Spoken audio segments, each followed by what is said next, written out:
जय शिवराय मंडळीनो, मी आपल्या कोकणचो गौरव केरकर. सध्या मी असा शिपवर तर आजचं काम आहे या जाळीच्या खाली जमा झालेला कचरा आणि रस्ट काढून या जाळीच्या खालचा एरिया साफ करायचा आहे. तर वर्कशॉप मधून स्क्रू ड्रायव्हर आणला आणि जाळी उघडण्यासाठी ह्या जाळीचे स्क्रू ओपन करू लागलो. आणि हे बघा, ह्या जाळीच्या खाली जमा झाला आहे हा असा रस्ट आणि कचरा. तर साफ करण्यासाठी घेतला हा पेंटिंगचा ब्रश आणि समोर हा जाळीचा एरिया साफ करू लागलो.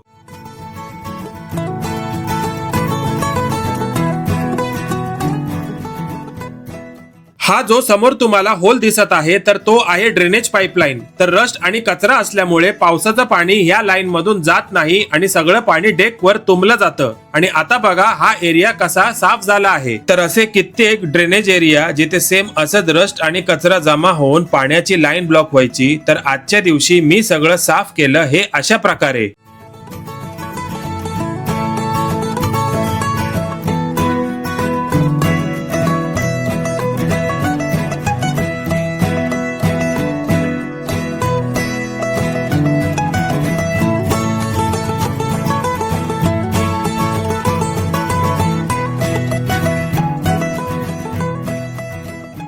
आणि आमच्या शिपचा थर्ड ऑफिसर आणि एक क्रू मेंबर दोघेही मिळून या छोट्या बोटीचा मोटर टेस्ट करत आहे. आणि ही अशी असते समुद्री लोकांची सी लाईफ. आणि हा बघा सूर्य मावळत असतानाचा एक दुर्मिळ दृश्य.